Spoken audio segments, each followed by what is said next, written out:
Hi, my name is Noel Richardson. I'm here on a short visit at UBC from Ireland. In Ireland I work at the National Centre for Men's Health at Institute of Technology, Carlow. My work there is more or less equally divided between men's health research and men's health policy.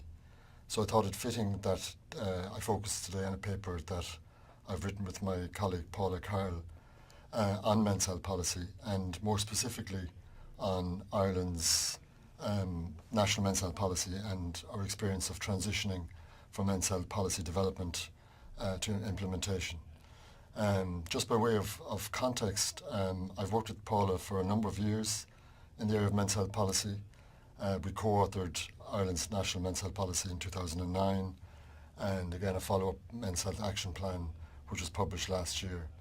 So I think we're well placed to offer some critical insights and reflections on the lessons learned from an Irish context and how that might potentially inform men's health policy development in other countries. I should also acknowledge that we're incredibly biased.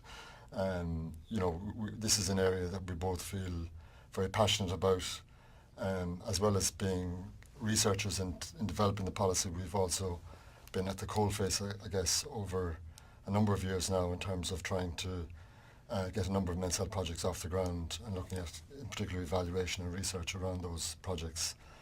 So we do bring that certain bias and lack of objectivity, but just to acknowledge that.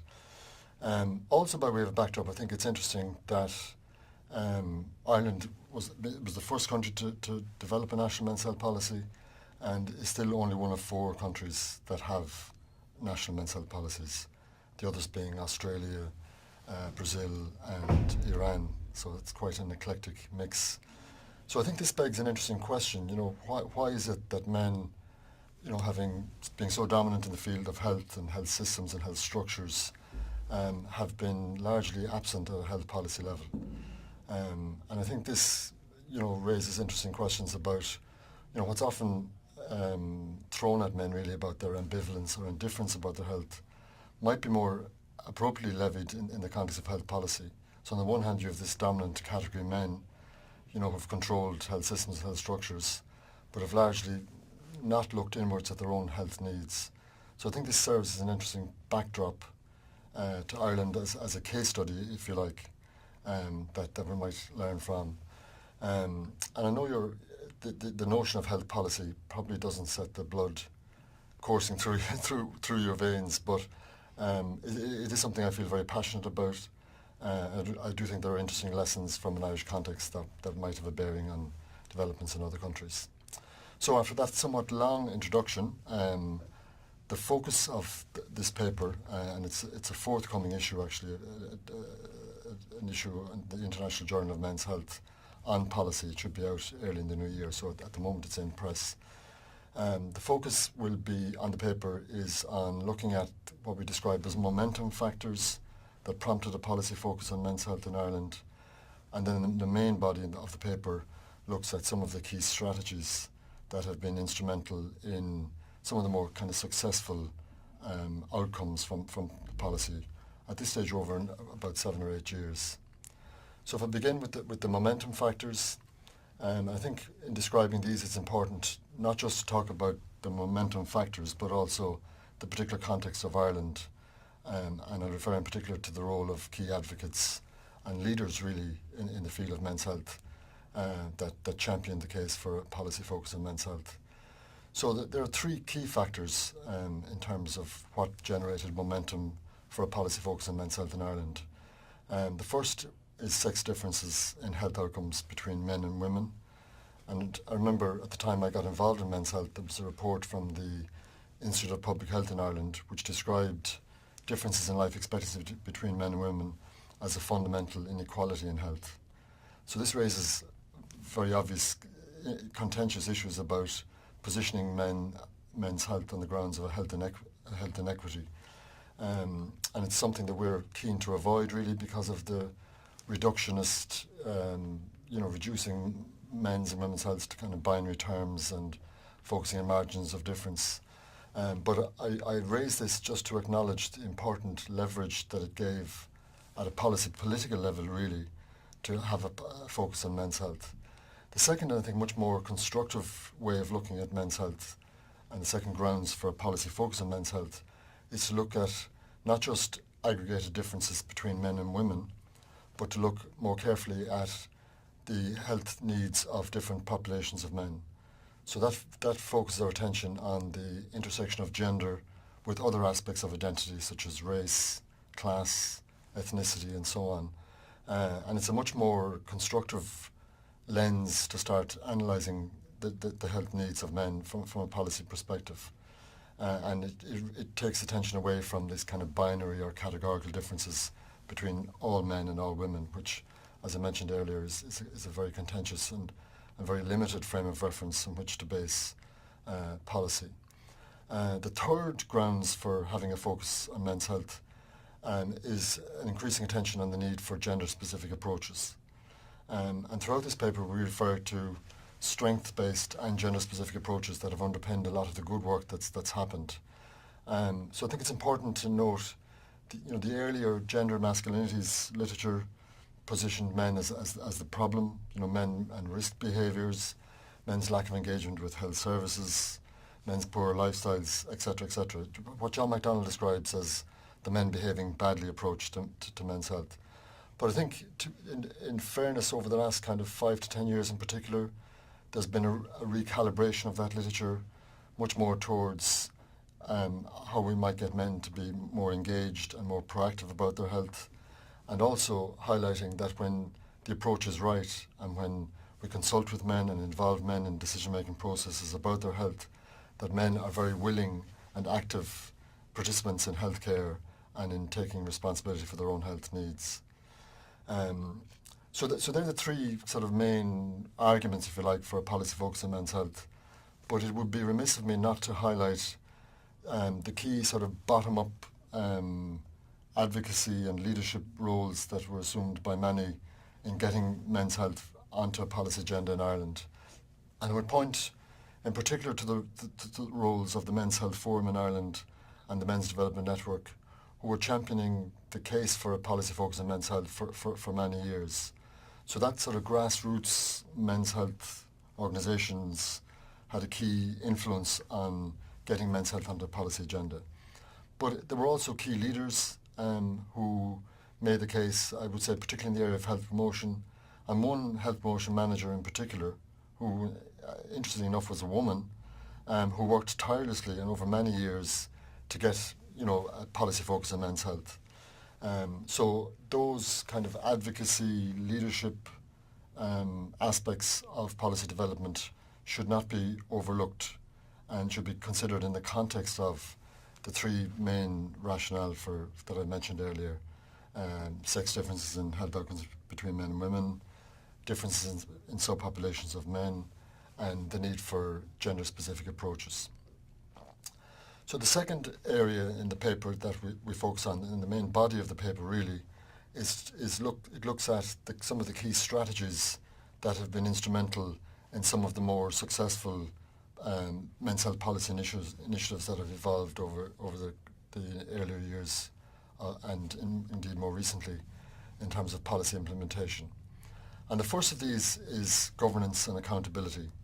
And like any policy, if it's not underpinned by robust governance and accountability measures, well then policy is doomed to failure really. And among the key things that were done well, I think, within an Irish context, where the policy, first of all, was accompanied by a 5-year action plan, and in shaping that action plan, a lot of work went into consulting with the lead agencies who would have responsibility for rolling out the recommendations and actions in the action plan. And this was hugely important, not just to get buy-in from the outset, but also in terms of building relationships and, across sectors and across government departments.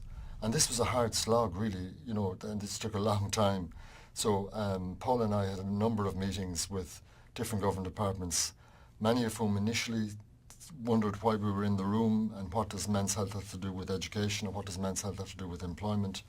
So that took a lot of work in terms of getting buy-in and getting other sectors to really see the value of working in tandem with health and having a policy focus on men's health. So that was hugely important. There was also a national implementation group whose job was to track progress in relation to recommendations and actions, and to have an annual plan for men's health, and then also an annual report that documented progress relative to the recommendations and actions in the action plan. So that was hugely important. And one interesting side to that is that, and this is borne out in the independent review that was commissioned after 5 years of the policy, a lot of the recommendations were quite broad and maybe aspirational in hindsight, and there was no progress on a lot of things. There was good progress on some things, but not so much progress on others. But that process of documenting progress over time is really important in terms of policy implementation. So whilst there might not be initial gains or initial successes, over time that sort of ongoing pressure and that reporting mechanisms sometimes lead to outcomes happening much later. And one interesting example of that would be the introduction of paternity leave last year in Ireland, paid paternity leave.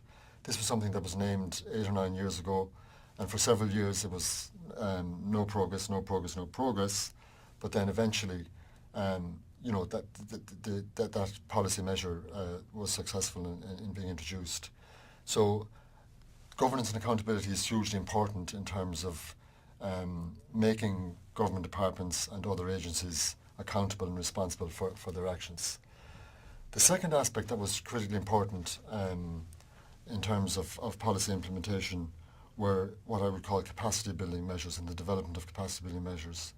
And I would highlight two things in particular. The first was the development of a national men's health training programme, and it was a Train the Trainers programme. So at this stage we've run 4 of those residential training programmes, and that has been hugely influential in developing advocates and leaders across a broad range of organisations, both within health and in the community voluntary sector and other sectors as well.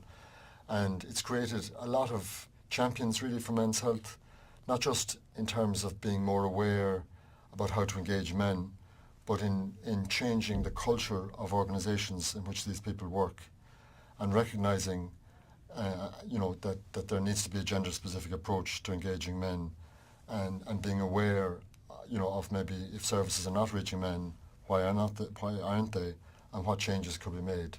So the National Engaged Men's Health Training Programme has been hugely influential as a capacity building measure. And the other key issue with capacity building, I think, is the role of research and evaluation. And there's been an exponential rise in, say, postgraduate students and in supports for practitioners to include evaluation much more on work that's being done.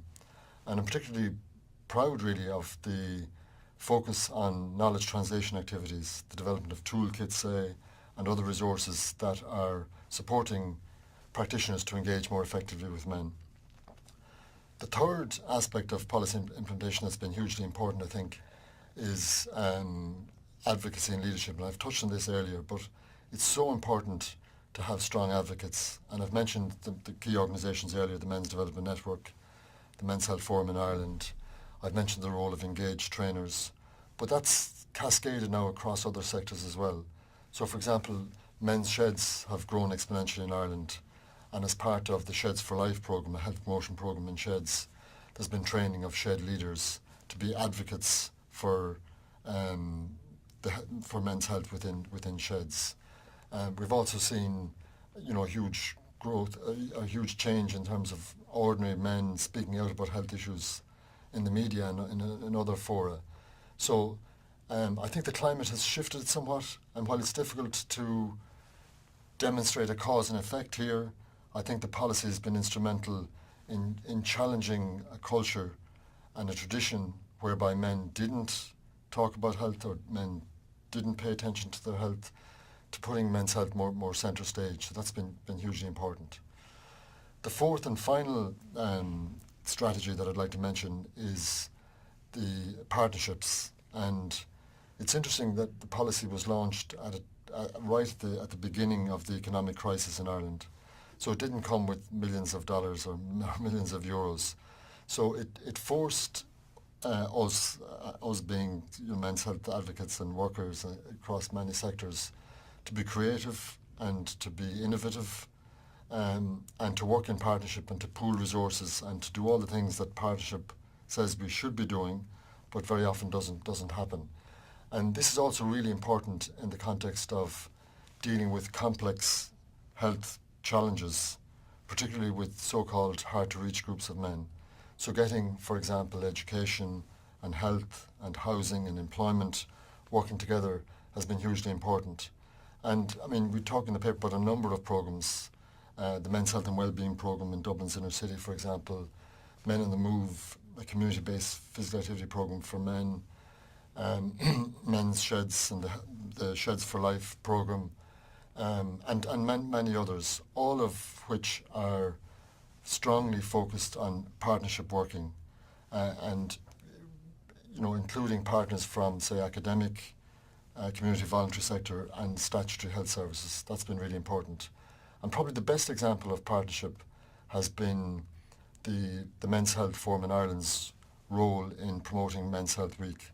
And as in from last year, there were 60 partner organisations involved in the rollout of Men's Health Week, many of whom took a very proactive role within their own organisations to promote Men's Health Week. And this is something that's grown and evolved over time, and it's probably the best embodiment of partnership that's been a key element of the Men's Health policy. So that brings me to the conclusion, and again, I absolutely acknowledge my bias in this area and my passion for men's health, and being involved in the coalface for a number of years.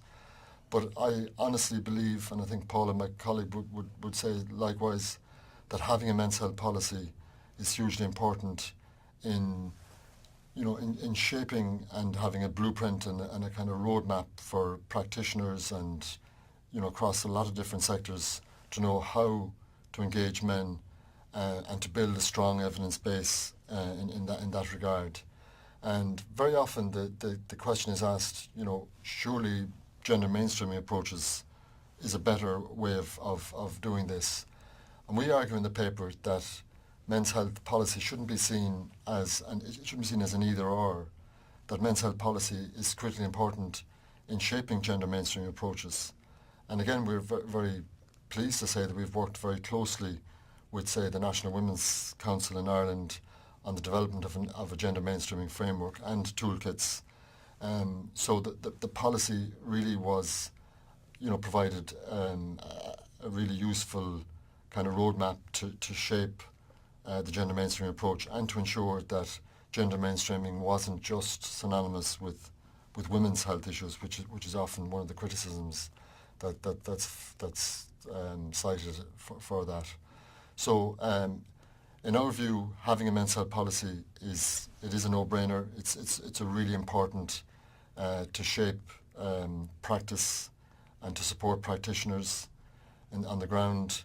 As an interesting aside, the WHO regional office has recently begun the process of developing a policy framework for the EU on men's health policy. So our hope is that the lessons learned from Ireland will not just support that piece of work, but will also help shape policy development on men's health in other countries.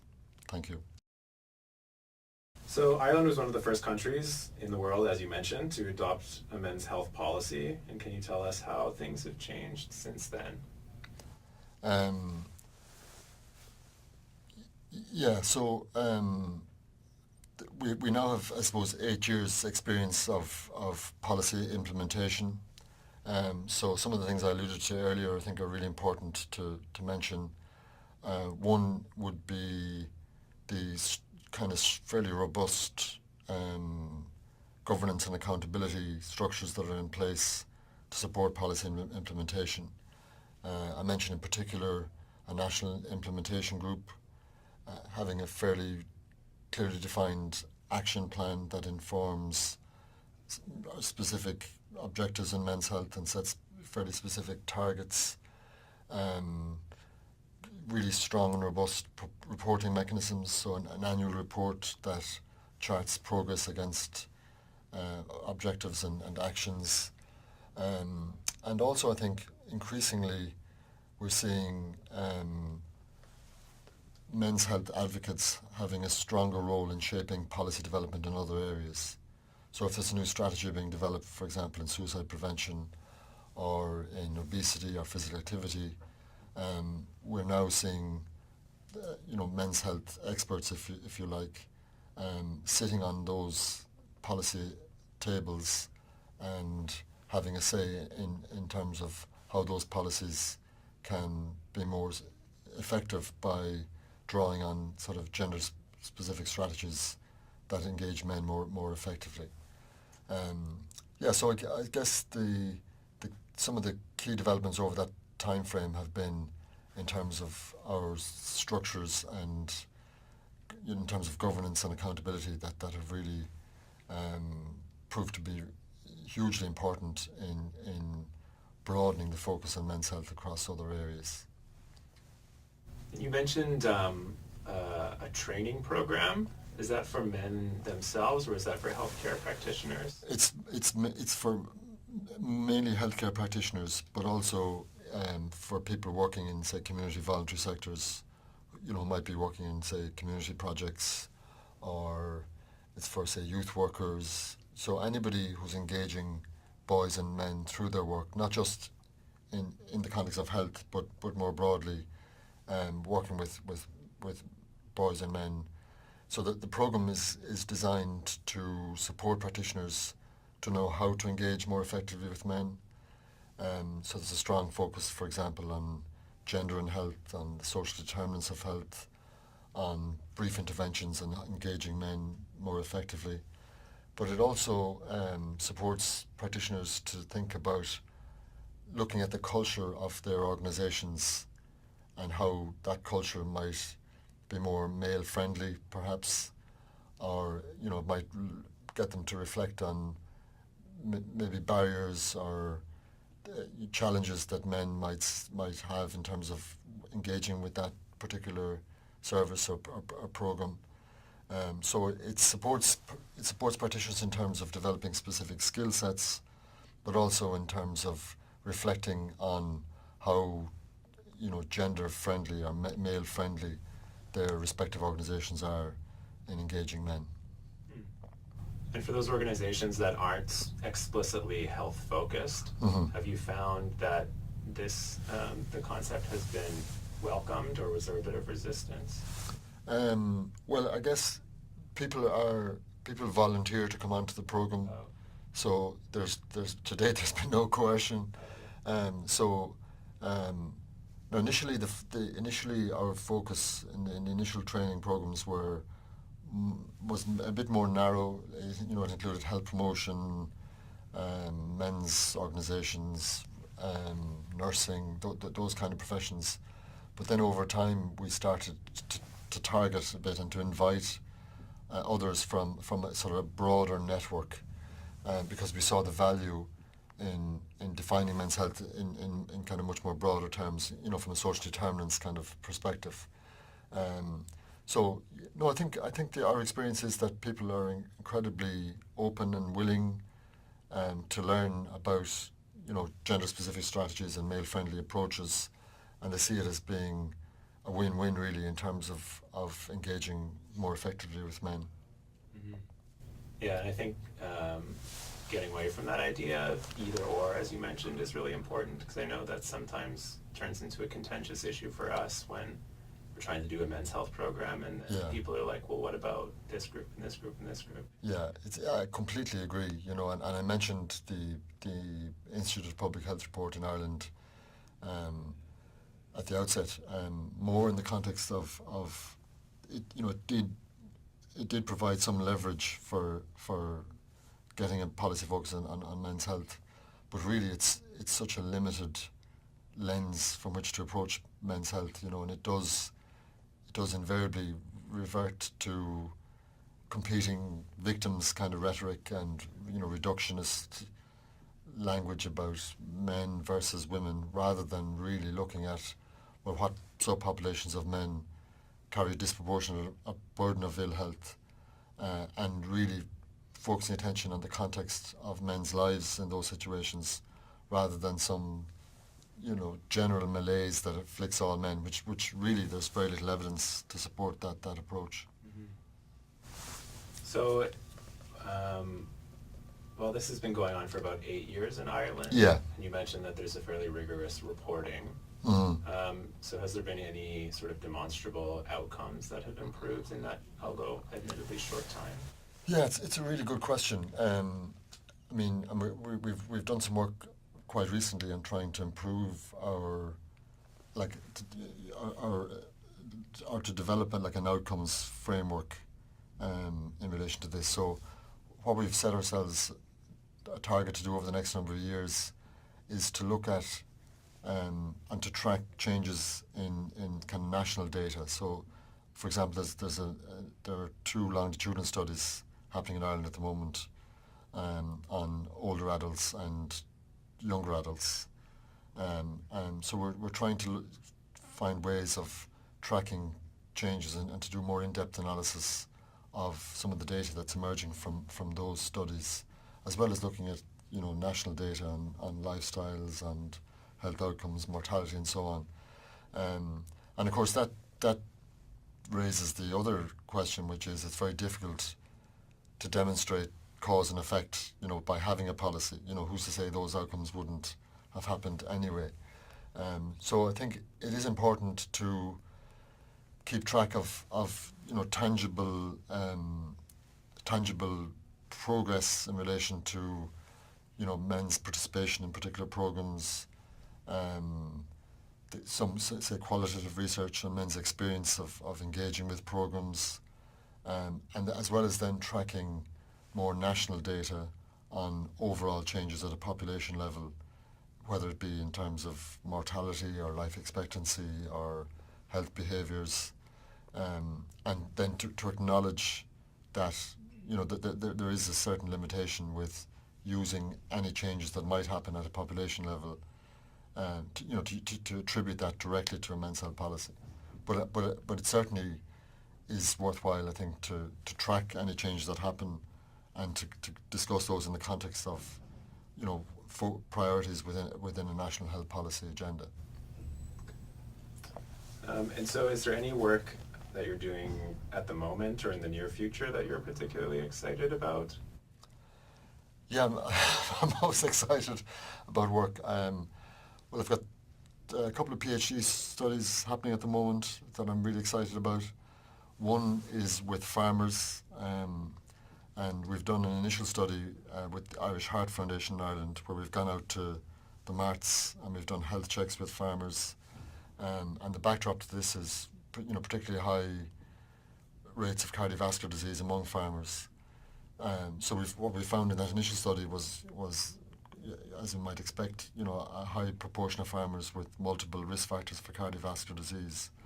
So the focus of this PhD study will be to take a large cohort of farmers, over 900 in the study, and to look at various interventions like text messaging, health coaches, and 1 or 2 other things, and to try and support farmers to look at lifestyle behaviour changes and other kind of health behaviours, and to track that over a 12-month period. So in a sense, it's to build on work we've done already, which is to use the health check as a hook to engage farmers in the marts, but then to work with farmers and to connect them into services locally, so that they will be supported to take kind of more responsibility for their own health. So that's one project. The other one I'm quite excited about at the moment is, I mentioned it earlier, it's the Men on the Move programme. So that's a physical activity programme targeted at previously sedentary and overweight men. And it's been run in partnership with local sports partnerships in Ireland. So men are targeted through their local communities. It's a 12-week programme, and we're tracking that over 12 months and looking at various outcome measures on body weight and body mass index, for example, and on fitness measures, but also a range of other, self-report measures, and to look at the wider impact of the programme. So they're 2 programmes I'm really excited about at the moment. Great, thanks. So just as kind of a final conclusion, what would you like to see happen with men's health in Ireland? I would like to see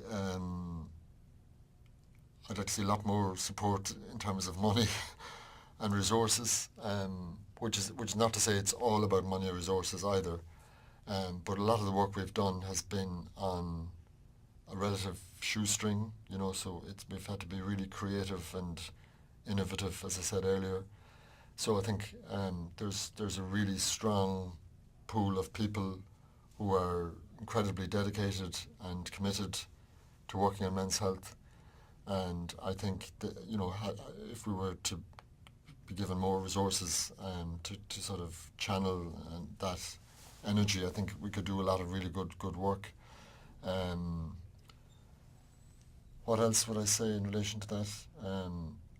I mean, I think what we've done in the revised National Men's Health Action Plan is to align what we're doing much more closely to our national health strategy, Healthy Ireland. It's actually called Healthy Ireland Men. So on the one hand, that is gravitating a little bit towards, neoliberal behaviorism, and trying to get men more responsible for their health, and that makes me a little bit unsettled, I think, because obviously if we're targeting men who are most at risk or hard to reach, to use those terms, we need a lot more supports and a lot more complex kind of interventions, than just this notion that, if we tell them it's bad for them, then they'll change, that, and equating everything to what I said, neoliberal behaviorism, that, Shaming almost. yeah, so it's certainly not about that. So whilst I recognise the need to align men's health policy to other policy areas as being really, really important, and I would like to see more of that happening, I wouldn't like to see it at the expense of, falling into kind of more reductionist, simplistic approaches that deflect attention away from the kind of more social determinants of health approach that's needed to address the really complex health inequalities that are evident between different subpopulations of men.